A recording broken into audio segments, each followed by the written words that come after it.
RFK Jr. in a podcast talked openly about the deep state and Trump's relationship with it, what Trump told RFK Jr. about it. Super interesting video. Here it is. The power is so insurmountable. How do we then pass a law that doesn't let that continue on? Like, how do you make it stop? I think you need a president who's willing to go in there and who is not part of that system.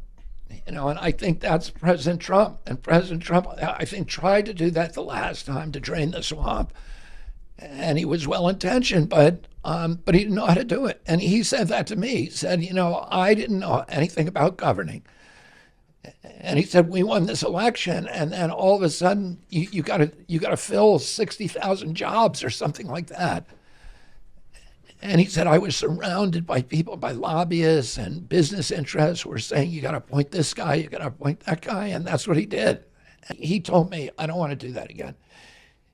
He said, those were bad guys, and this time we're going to do something different. And he wants to leave a legacy. He's not going to run again. He's a lame duck president. And he wants to do something that's good for this country. I know how to do that, and he's asked me to help him do that. So if we do that, if he does what he says, I'm very optimistic that we can actually remedy a lot of this corruption. Leave it to Kennedy for laying something that complicated out that clearly, especially something so candid, because you don't hear politicians very often talking about the deep state. And the way that he talked about it is just very approachable and obviously appreciated because it's very real, yet people don't get to hear about it very often from the people who are literally dealing with it. This candid view into how the sausage is made is what candidates who aren't part of the deep state should do more of. Donald Trump should talk more. It's nice to hear Donald Trump's perspective through RFK Jr., and RFK Jr. is part of Donald Trump's team now, but it would also be nice to hear it from Donald Trump himself. One of the greatest critiques of Trump was exactly this, by the way. One of the greatest critiques that I had of Donald Trump was this, that he would kill the deep state. That's something that he said, but he didn't do it. And that's something I've talked about for a long time. It's something that I really wanted. It's something that a lot of people who support him want. Even some of the kind of higher up people like Vivek Ramaswamy were super into killing the deep state when he was running for president. And then he backed Donald Trump. And my question was just simply, well, really, if we're being honest with ourselves, Donald Trump didn't do anything to kill the deep state. And what RFK Jr. is saying here is that Donald Trump acknowledges that. And that makes me really happy, because if he acknowledges that, then essentially what he's saying is he's going to improve upon it. So it gives me a lot of hope. I'm really happy. Again, him talking about the Government Efficiency Commission, if you guys haven't heard about this, he's going to have Elon Musk run this kind of government agency that is going to be perpetually doing audits on the government. And I think that's absolutely fantastic, because, especially from Elon Musk, because Elon Musk, one of the things he's well known for when it comes to Twitter is laying off like 80% of the staff and having the app work exactly the same. Imagine if he could do that with the U.S. government. I know that we're not going to cut it by 80%, but even if he could cut it by 10, 20%, we're going to see massive increases in, or I should say, we will have less of a deficit as we've been having. And of course, we're going to have less of these deep state bureaucrats running. But because of that, at the same time, if Donald Trump has laid out kind of this he's putting actual plans together to do this. When you're putting plans together to do it, you know that the deep state hears it, and it is like white blood cells to a virus. They're going to try to take out Trump basically before he can take them out. It's that simple. And obviously they've already tried to do that with the assassination attempt. They've tried it with other things. So again, it's no wonder why the media, for instance, in the debate on Tuesday, or big tech, as we've seen, Google in many instances is censoring Donald Trump, or for just one example, I don't know if it's this way still, but literally if you looked up Donald Trump rallies, Kamala Harris rallies would come up, which is just crazy. So between big media, big tech, they're fighting harder than ever to keep him out. It's just no wonder. And here's what it means, guys. If we have so much to go up against, a lot of people will look at that and just think it's insurmountable. Like, how can we go up against Google? How can we go up against, I know they're dwindling, but ABC, CNN, these are still really big companies. And the answer is that good patriots have to fight back by turning out big for the election. I heard Andrew Klavan say this week. I actually think it was in response to the debate. It was really good, so I want to repeat what he said, but I can't take credit for it. He essentially said, and maybe he was quoting someone else, so you'll have to go to the original clip at the Daily Wire, but he said, many people out there are talking about their willingness to go fight a civil war if necessary to protect their values, which I think that's a good thing. I think anyone should be willing to fight for their values. And many people are out there saying that they're willing to do it. Who knows if they'd actually do it when it comes down to it. But very few people are willing to go and simply volunteer and monitor the polling locations, like where the ballots are being handed in.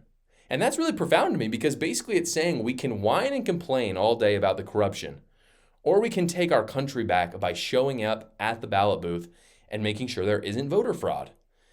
It's easy to say you're going to do the big hard thing, but it's hard to actually just do the easy thing, which is do what good people have always done. Volunteer, get out there, actually go door to door. I know we like to look at the polls and theorize, and it's fun to do all of that, but at the end of the day, nothing, absolutely nothing can substitute for going door to door. Democrats are very good at it, even ballot harvesting if it's legal in your state. Going to, the ballot locations, I think are incredibly important because then you can literally see with your own eyes if there's fraud or not, especially in the case of physical ballots. I know that's not how all states do it, but some states do, and even some swing states do it that way.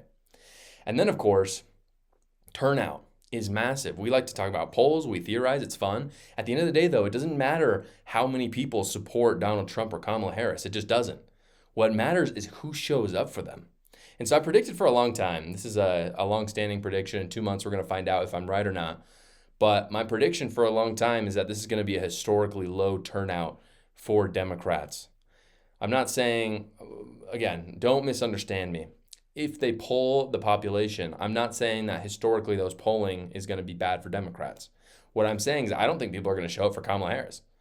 So if the polls are 5% up on Harris, 10% up on Harris, 20% on Harris, I know that's never going to happen, but say it is, the people, this is what's important, the people that care about the truth must show up. The advantage that those that support the truth have is that if you're a liar and if you're a deceiver, the motivation to show up is really not that high. If you're one of those guys who just goes on ABC and just watches and everything that they say, you just take it in, chances are you're still not that motivated to go out. Because if you just think that you're just, if you're just being given everything and you're not actually thinking for yourselves, you're not that motivated to go vote. Even if you really believe that Kamala Harris is somehow going to solve your life, even though she's the VP right now. But if you are supporting Donald Trump, you are not a fan of how life has gone for the last 4 years because of Joe Biden and Kamala Harris, and you firmly believe in the truth, your motivation is much higher. That's why I'm optimistic for this election season, because I think there's going to be a lot of patriots who are going to show up because they're here for the truth and they're not trying to deceive. People who deceive, they tend not to really have that oomph or, that work ethic to actually show up to the ballot. Well, guys, I've talked for a while about this company because it's absolutely changed my workouts. Alpha Progression, guys, if you go to the link in my description, you will see that you will get 20% off that first month at Alpha Progression, as well as a 2-week trial. What Alpha Progression is, it's a workout app, but it's not like any other workout app that you've had before. If you're a beginner, say, you're wanting to get into your workouts, but you just don't really know what to do, you can go into the Alpha Progression app, give it your goals. Maybe you want to lose 20 pounds, maybe you want to gain 20 pounds of muscle, and it will spit out a professional plan for you to do it. It will show you exactly the sets you got to do, the reps you got to do, and it will help you keep track of it so you know exactly how much you lifted. If you're like me and you have some of your plans, you can already manually put those plans in, but then still track how much weight you're doing so you're able to continually lift a little bit more week on week. Again, go to the description down below. You'll get 2 weeks for free, so you might as well go try it. It's a free trial with my code. Again, that's alphaprogression.com/Joshua, but just go down to the link in the description below and you'll see what I'm talking about. Again, alphaprogression.com/Joshua. Thank you so much for watching, everybody. Please go down below, comment, like, and subscribe, and watch another video.